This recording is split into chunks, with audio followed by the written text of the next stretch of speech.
如果在2026年的今天，我能带着所有的记忆重新回到25岁，重新开始，我不会去做什么花哨的事情。这个世界总爱幻想投资在不断重塑自己。今天是某个自称能改变世界的比特币，明天是某个被炒上天际的 AI 新科技。就像1999年人们疯狂追逐互联网股票，1972年追捧漂亮50，甚至回到1637年的荷兰去抢夺几颗郁金香球茎。换了不同的外衣，舞台上闪烁着不同的霓虹灯，但演的却永远是同一出戏。真相是市场从未改变，因为人性从未改变。贪婪、恐惧、嫉妒与愚蠢，总是在这台金属齿轮下循环上演。多数人走进股市或者楼市时，都以为自己比庄家聪明，以为自己能在那台机器咬合前抽出手来。剧透一下，他们不是。我们来聊聊房产。这几年总有声音在耳边聒噪，房价太高了，撑不住了，一定会暴跌。这就是普通人最容易陷入的反人性盲点。房价不轻易跌，这是一个残酷的真相。为什么？因为你没有看懂资本社会里的锁定效应。房地产从来不是简单的钢筋水泥，它是信用、债务和社会阶层的巨大锁扣。当一个人签下30年按揭的那一刻，他的劳动力、他的未来、他对安稳的恐惧，就全被锁进了这台机器里。银行、政策，甚至业主自己，在潜意识里都不允许他轻易崩塌。好景时不要忘记坏日子，坏景时不要忘记好日子曾经来过。这是我一生都在用的策略。真正的强者从不盲目对赌系统的崩盘，他们只是在所有人狂热加杠杆时，默默留足现金，准备好雨伞。我认识一位朋友，1973年出生，到了2026年的今天，刚好53岁，50之天命的年纪，按理说应该活得通透了。修正他一生时间逻辑来看，他经历过90年代经济的起飞，见证过2008年金融海啸的洗礼，但他却在最近这几年摔得最重，几乎失去了所有的筹码。为什么？因为他看着身边那些他认为不如自己聪明的人，靠着加杠杆炒公寓、玩虚拟币，换了特斯拉，甚至买了游艇。他原本是个踏实的工程师，有着稳定的现金流和不错的积蓄，但在无数个深夜，他刷着社交媒体，看着别人的狂欢，心里那个声音开始作祟：我比他聪明得多，凭什么致富的不是我？那一刻，推他跳下悬崖的不是无知，也不是恐惧，甚至不是纯粹的贪婪，而是嫉妒。这世上的贪婪和恐惧，只要你懂得抽离，坐下来喝杯冷茶，大抵都能压得住。贪婪想要更多，恐惧想逃离，这两者都有迹可循，唯独嫉妒不行。嫉妒是投资界最致命的老鼠药。嫉妒最可怕的地方在于，它总披着理性的外衣，伪装成数学公式来找你。你看着隔壁那个连财务报表都看不懂的邻居，因为买对了一只科技股提前退休，你就会立刻告诉自己：如果我现在不跟进，我就落后了，我的资产就在贬值。那根本不是理性，那是嫉妒在作祟。你觉得那是机会成本，其实那是通向深渊的单程票。华尔街和那些造局者最爱的就是心怀嫉妒的赌徒，他们把梦想按零售价卖给你，再以批发价收购你的恐慌。当人群因为嫉妒而冲向悬崖边的愚蠢派对时，你最好连请柬都不要接，别活在别人的计分板上，那是一场你永远赢不了的比赛。有人问我，难道雄心不好吗？当然好，但雄心和嫉妒是两种完全不同的动物。雄心说，我要通过自律和耐心让自己变得更好。嫉妒说，我想要他拥有的，即便这会毁了我。你猜猜看，这几十年的金融市场里，哪一种情绪主宰了多数人的账户？大萧条过后的1930年代，我还是个孩子，后来10几岁在茶馆里当学徒端茶。茶馆是个小社会，你能看到形形色色的人。我亲眼看到人们被经济吞噬后，仍然想比邻居体面。他们失去了房子、事业，却死守着面子。可面子不能买面包，面子让人借来没底线的钱，只为撑一个虚假的体面，这种病至今未消失，只是在2026年换上了更闪亮的衣服。做生意也好，投资也罢，就像种树，你不能每天去刨开土看根长了没有，你只管浇水，然后等不了的人，永远种不出大树。这也是为什么我愿意在这个时候把这些年的经历翻出来，做成这份李嘉诚笔记分享留给你们。它不是什么教你一夜暴富的武功秘籍，它只是一份平静的防雷清单。如果我在2026年重新开始，我会把忽略嫉妒这4个字深深地刻在办公桌上。别人赚了100万，替他高兴，礼貌的鼓掌，然后转过身，继续过自己的生活，耐心浇灌自己的那棵树。财富从来不会流向最聪明的人，它只会流向最自律、最能忍受无聊的人。投资本来就不该容易，谁觉得容易，谁就是傻子。刚才我们聊到了耐心，但年轻人耐心也是有前提的。如果你把耐心花在一堆不可救药的垃圾上，那不叫坚持，那叫执迷不悟。这就引出了我们今天要谈的第2个常识。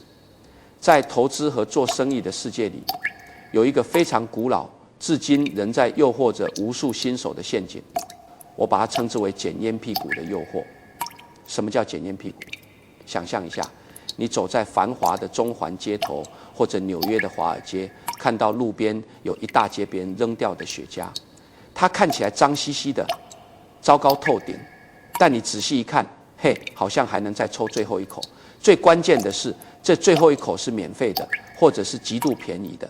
你觉得它够便宜，心里盘算着，我就抽完这最后一口，赚一点点差价就走人。这听起来是不是很聪明？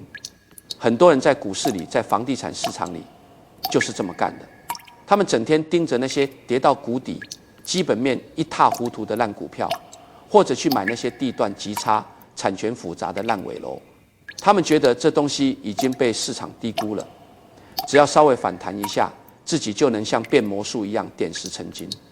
但我用几十年的血泪教训告诉你，便宜的垃圾通常会一直烂下去。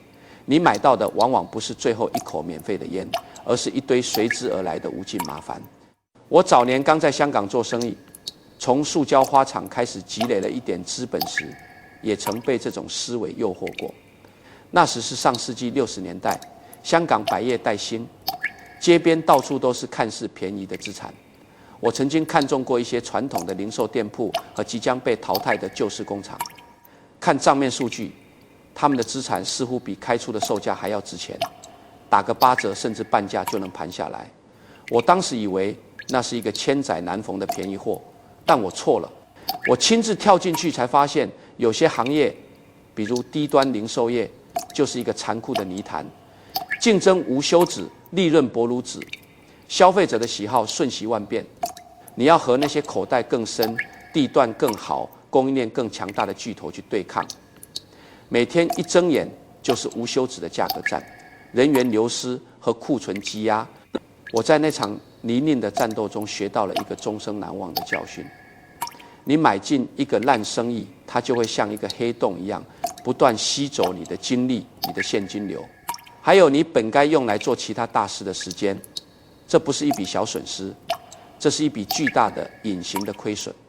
如果我当时把那些陷入泥潭的钱投入到我真正懂得欣赏、有护城河的优质资产，比如后来的地产和港口里，如今它可能已经翻了成百上千倍。想想看，那种机会成本之大，令人震惊。所以，如果我在2026年重新开始，不管外面的声音多么嘈杂，我都会给自己立下一个铁律：只买那些你愿意在未来10年里，即使股市明天就宣布停牌，你也愿意安心持有的企业和资产。如果你持有一样东西的唯一理由仅仅是因为它便宜，那你已经走在了一条注定亏损的路上。广东人有句老话叫便宜莫贪，这句话背后的商业逻辑其实非常深刻，这是我人生中最重要的转折点之一。我彻底改变了思路，我不再去寻找价格极低但资产平庸的烟屁股，而是把所有的目光转向了寻找资产极好但价格合理的伟大公司。现在听起来，这似乎是显而易见的废话，但你不知道，这是多少商界老将用无数伤疤和上亿的学费换来的智慧。时间是好生意的朋友，却是平庸生意的敌人。讽刺的是，到了2026年，这种捡烟屁股的游戏依然在上演。每一代人里都有自信满满的年轻人，以为自己比前辈聪明。他们看着那些即将退市的劣质公司，那些根本没有盈利模式的虚拟币项目，觉得他们只是被市场误解了。他们觉得自己能在这堆垃圾里淘出黄金。这就像你去二手车市场买了一辆没有发动机的报废车，仅仅是因为老板给你打了2折，便宜归便宜，可它开不动啊！你把它停在车库里，每天还要交停车费。真正的便宜货是什么？是那些能够穿越周期、拥有定价权、管理层诚实可靠，并且能长远走下去的优质资产。如果你问我2026年到底该怎么投资，我的答案简单的可能会让你失望。跳过垃圾，不要被便宜骗了，去寻找那些有护城河、能长期复利增长的企业。如果你暂时找不到，那就把钱放在广泛且低成本的指数基金里，然后安静的等，等你找到了再说。耐心是这个世界上最被低估的品质。多数人以为致富必须靠绝顶的聪明和精妙的算计，而我这大半生回头看，我的财富积累靠的不过是每天一点点、一点点的从我的计划中剔除愚蠢。别去买那些本质糟糕的生意，就这么简单。我们从来没想过要成为世界上最富有的人，我们只是想努力做到一直不犯蠢，这就已经足够打败市场上90%的人了。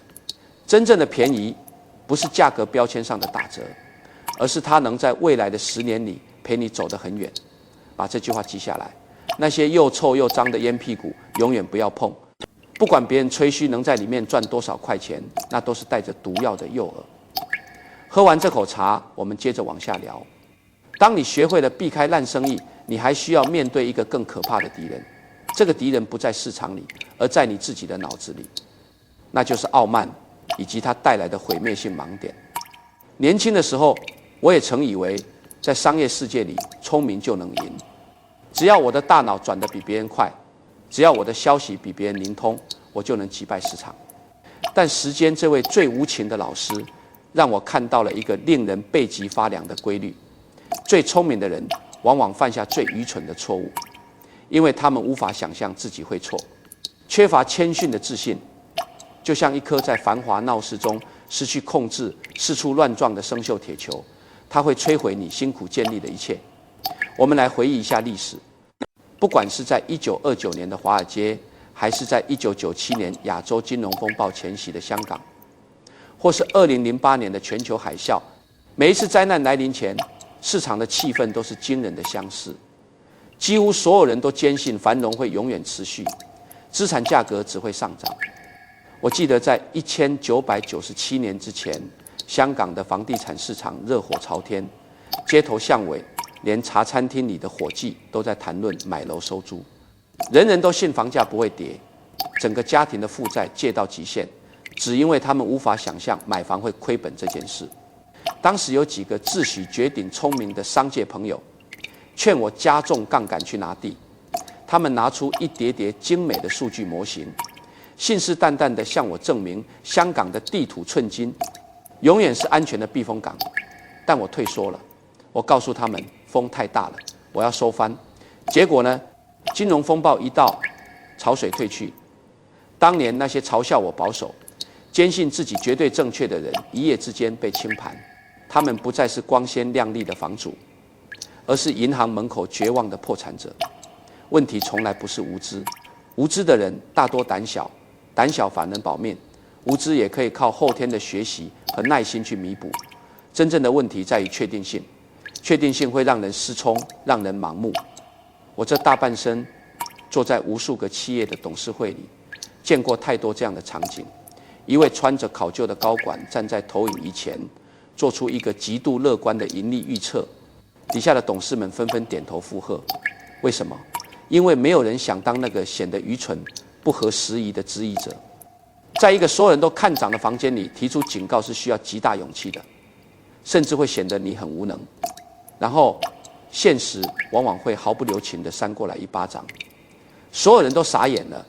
如果我在2026年重新开始，为了避免死在自己的傲慢里，我会刻意培养一种习惯，这是我一生受用的护身符，我把它称作反向思维。做生意，大多数人习惯顺着想，这件事做成了，我能赚多少钱？但我习惯反着想，如果这件事彻底搞砸了，最坏的结果是什么？我能不能承受得起？我不问我为什么是对的，我每天都在问自己，我可能错在哪里？仅仅是这一个思维习惯的转变，就能帮你避开华尔街和中环90%以上的灾难。这比你打听到的所有内幕消息加起来还要值钱。反向思维迫使你直面自己的盲点，你不再整天琢磨我怎么赢，而是开始思考我怎么避免输。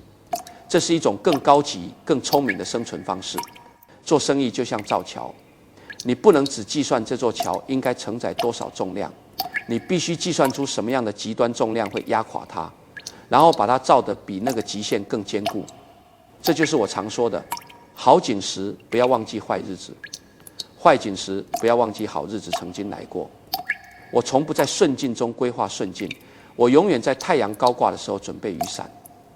这不是悲观，这是在资本机器面前保持敬畏。现在的年轻人太容易沉迷于自己的观点，他们把从电视、社交媒体或者是某个网红那里听来的碎片化言论当成自己的孩子一样护着，觉得独特美好，容不得半点批评。但说句实话，市场上绝大多数的观点都是最廉价的噪音。你怎么能把自己的身家性命和未来压在这么脆弱的东西上？如果我今天20几岁，我会像搭积木一样，一点一点扎扎实实地搭建自己的世界观。我会去读那些枯燥的旧年报，而不是看震惊眼球的新闻标题。我会去看最真实的底层数据，而不是听别人对数据的夸张解读。我会去倾听历史深处的声音，而不是被当下的喧嚣裹挟。即便我做了万全的准备，我依然会每天提醒自己，我也可能是错的。到了2026年 ，AI 技术满天飞，各种选股算法、量化模型被吹捧上天。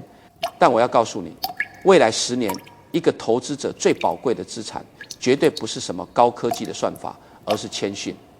能看着一个狂热的市场，真诚地说出一句“我不知道”，这是一种罕见的超能力，多数人做不到。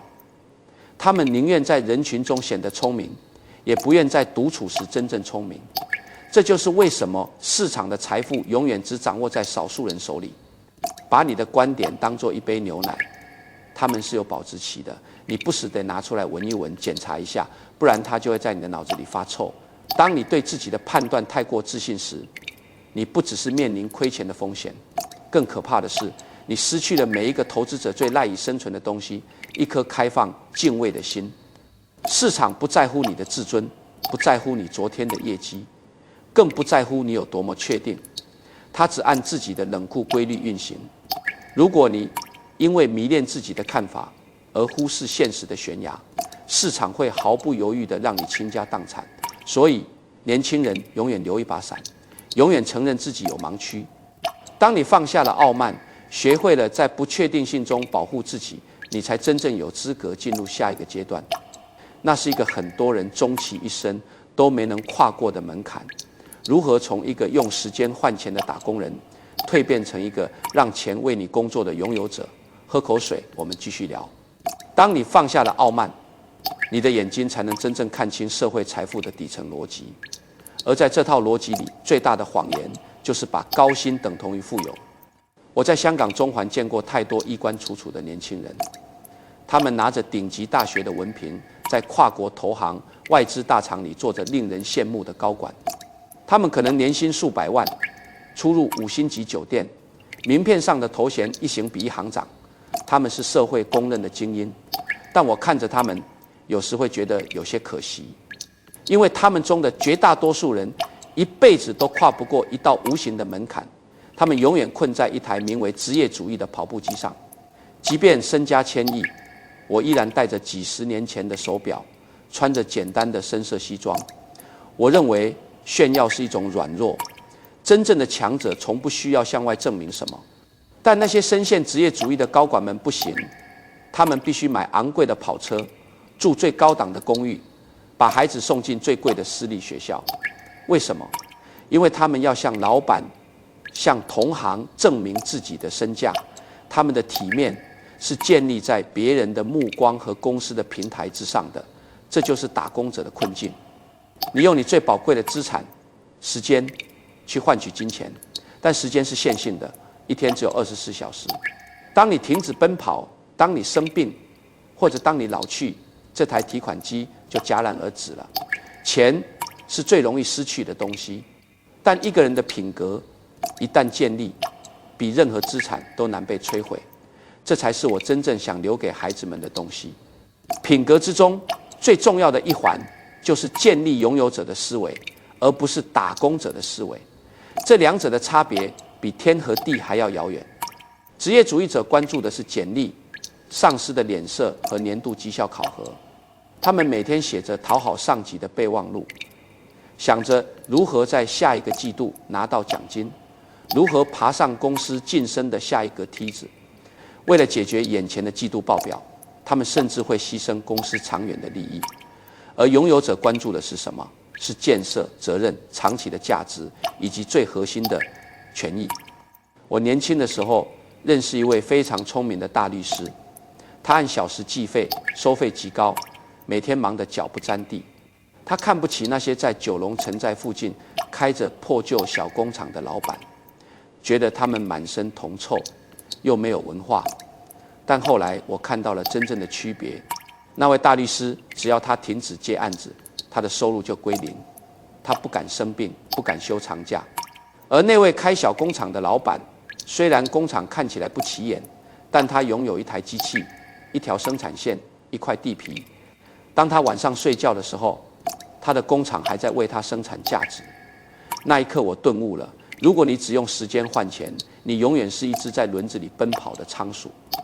你需要的是权益，你需要某种能在你睡觉时依然为你增长财富的东西。这东西不必光鲜亮丽，它可以是一只稳定的公用事业股票，一块普通但有租金收入的不动产，或者一家平凡小企业的股份。不要只去爬公司的晋升梯子，要想办法把梯子握在自己手里。时间回到2003年，那一年 SARS 席卷香港，整个城市按下了暂停键，街上空无一人，百业萧条。那是我记忆中非常灰暗的一段日子。在那个危机时刻，我看到了职业主义最脆弱的一面。许多曾经风光无限的大公司高管，一夜之间收到了解雇信，他们的名片失效了，办公室被收回了。那些曾经用来炫耀的豪车和豪宅按揭，瞬间变成了压垮他们的巨石。他们以为的安全感，原来只是公司借给他们的一把纸伞。风雨一来，立刻被收走。但与此同时，那些默默持有优质资产的拥有者们是怎么度过的？虽然他们的房产价值在账面上缩水了，股票跌了，但那栋楼还在那里，那家公司的股权还在他们名下。只要不加致命的杠杆，只要熬过那个漫长的冬天，当春天回来时，他们依然是资产的主人，甚至能利用危机低价收购更多的优质资产。我不是天才，我只是一个从没有停止学习的普通人，学到现在还有很多不懂的事。但我懂得一个最朴素的道理：工资是短暂的，所有权才是长久的。到了2026年，这个世界依然在制造着新的幻觉。年轻人被鼓励去互联网大厂卷，去争夺一个所谓的总监头衔。他们在领英上互相点赞，在深夜的办公室里拍下加班的咖啡发到朋友圈，感动着自己。这没有错，人总要靠双手养活自己。但如果你的大脑里只有这一条路，那你就危险了。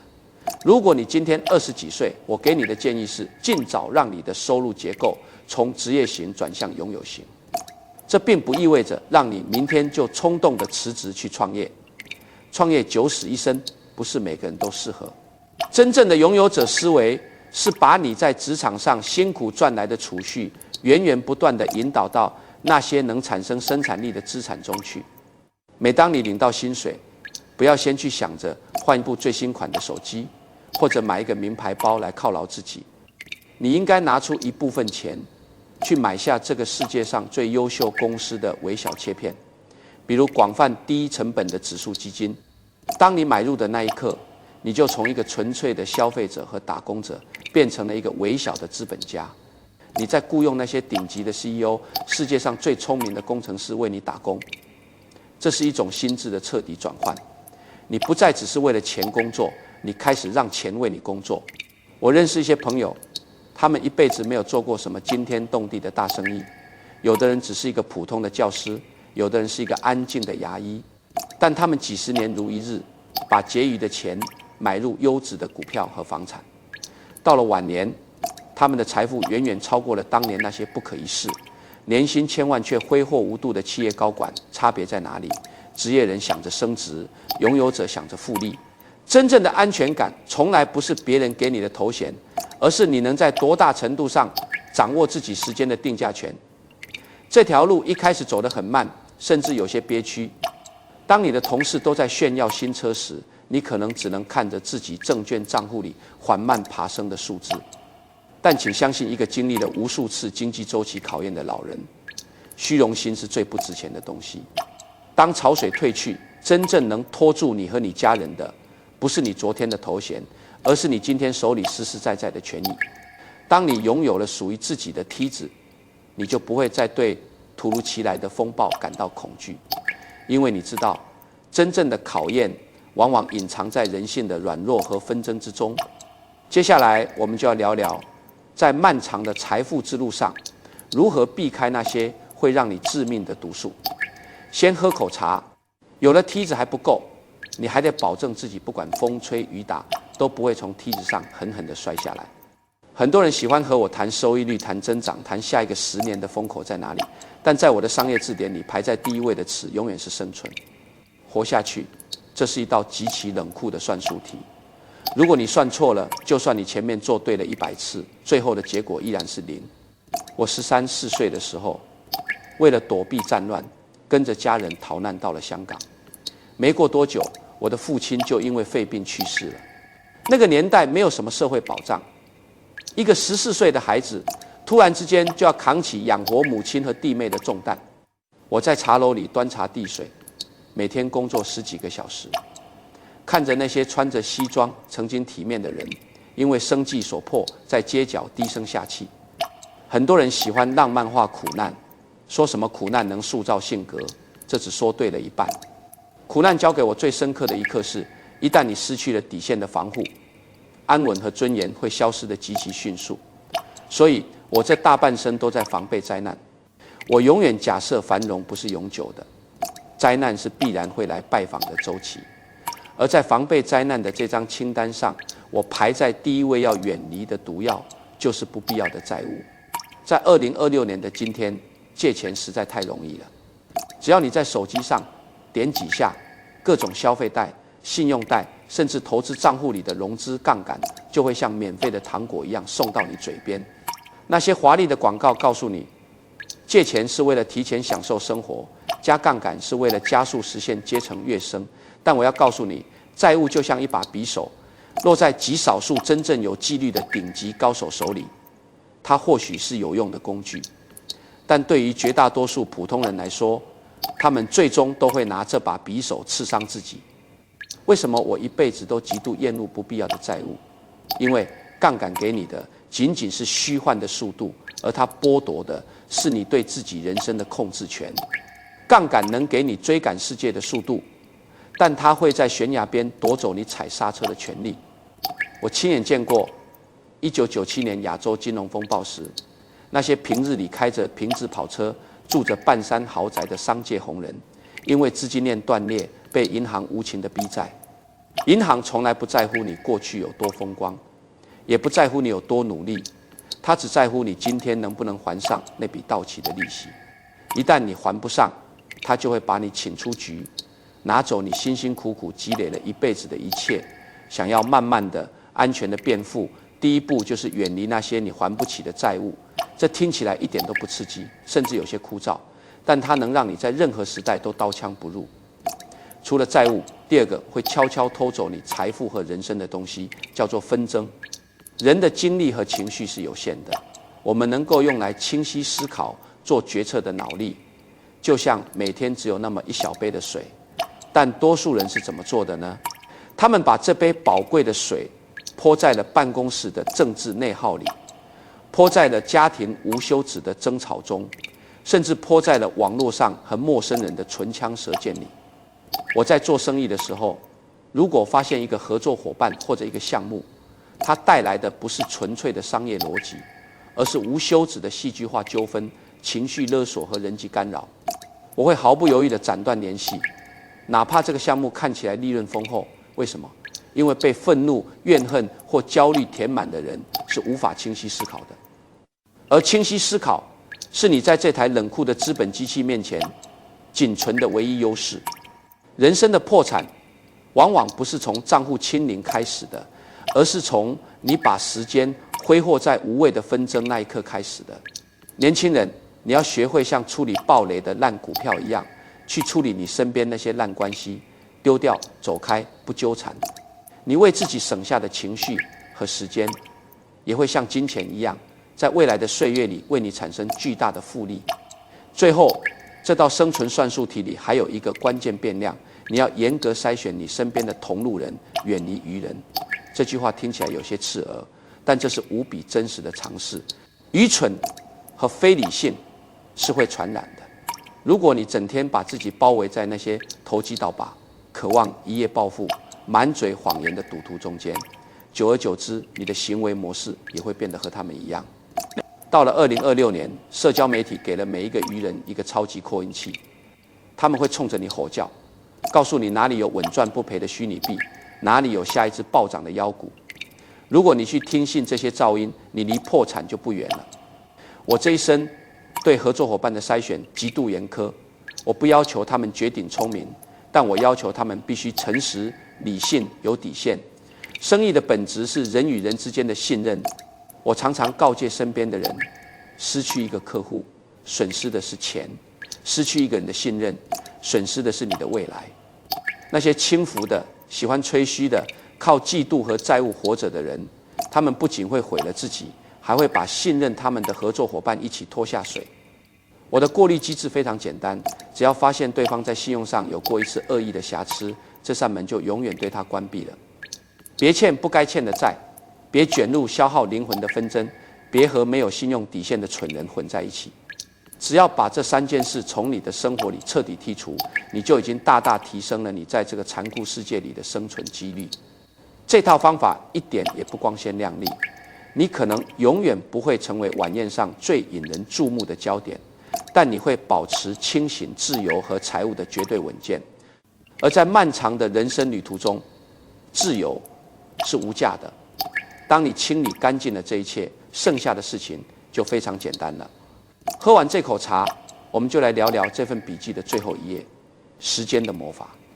当你把债务清了，把烂生意扔了，把不靠谱的人请出了你的生活，现在你的账户和你的心智一样变得非常干净。然后呢，很多人会焦急地问我：李先生，接下来我该买什么？我该做什么动作？这就是投资和人生中最难熬的一个阶段。多数人能在危机中咬牙死扛，却无法在平静中安然度日，因为接下来等待你的是极度的无聊。人们天生讨厌无聊，在2026年这样一个信息爆炸、算法主导的时代，每个人都在寻找刺激。他们盯着手机屏幕，看着红绿相间的 K 线图上下跳动，看着社交媒体上的财富神话1秒钟刷新一次。他们总觉得，如果不做点什么，不频繁的买卖几笔，就是在浪费生命，就是在错失这场伟大的资本游戏。其实，多数人只是把活动误认为了进步，他们像是在一台没有尽头的跑步机上狂奔，流了很多汗，交了无数的交易佣金和税费，养肥了券商和华尔街的经纪人，最后却发现自己停留在原地，甚至倒退。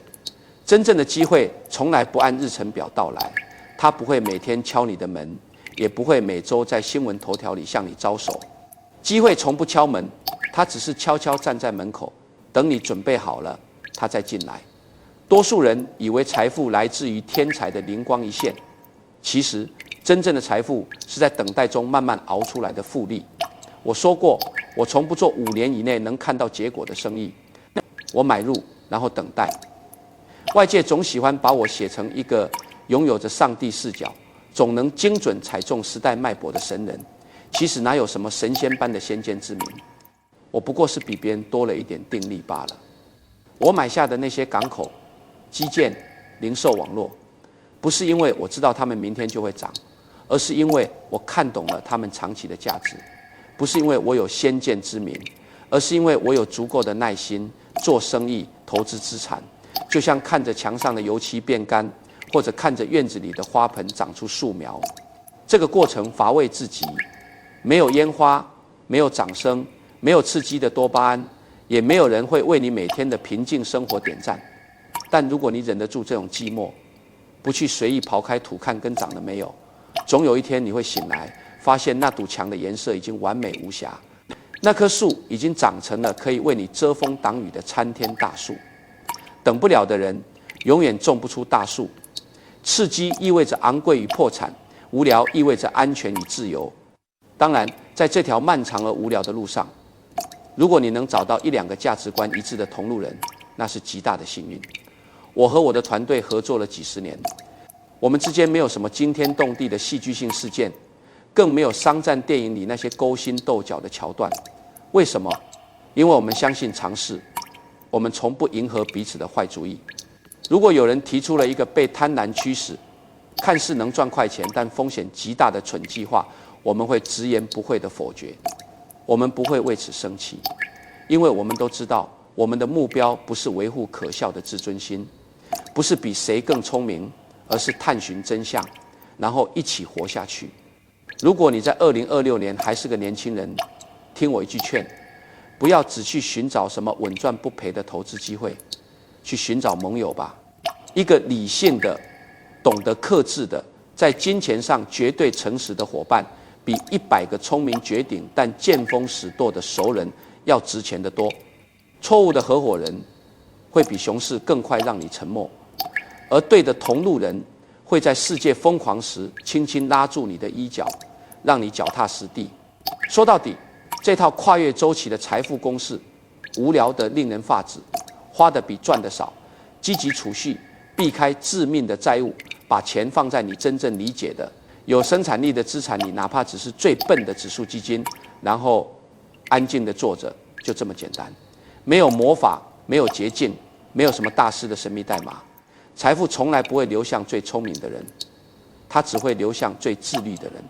问问你自己，你到底是想看起来富有，还是想真正富有？